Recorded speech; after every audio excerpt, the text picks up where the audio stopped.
Hello, St. Paul's. This Wednesday, May 13th, will be 2 months to the day since we agreed that we would not be gathering physically as a church.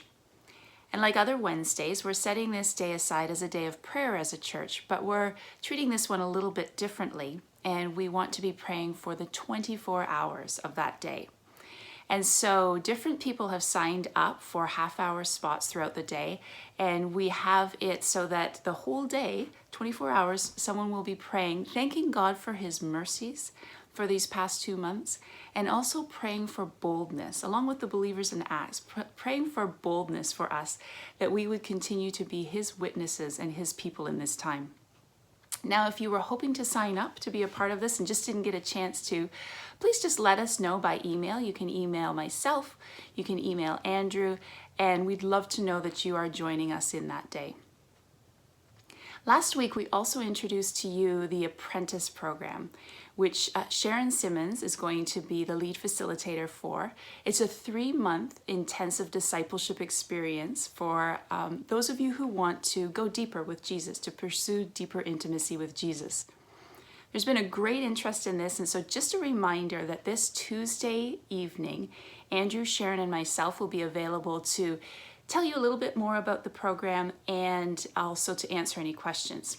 If you'd like to join us on Tuesday evening, just send me an email and I'll get you in on that.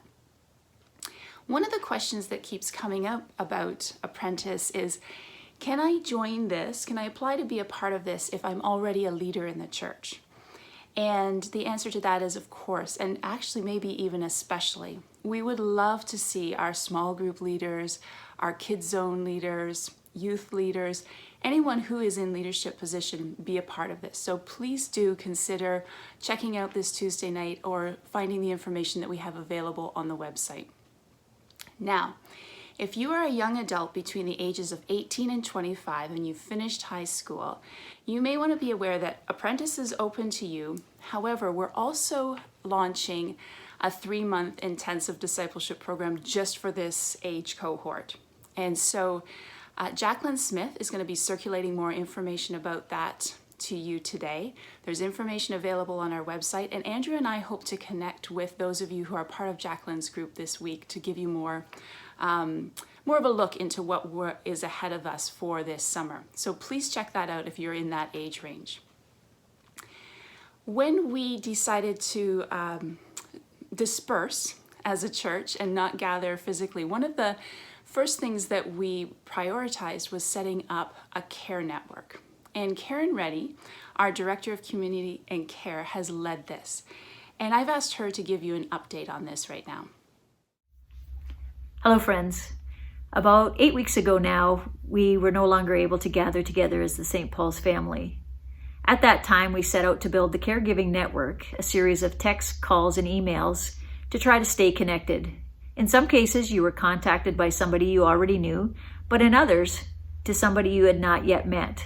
And some neat relationships have been developed as a result. And I'd like to talk about one of those today with permission.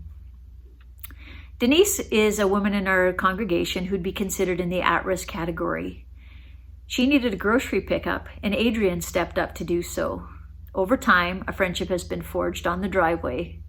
Adrian commented about how she can't wait till self-distancing is over and they can actually share a drink together.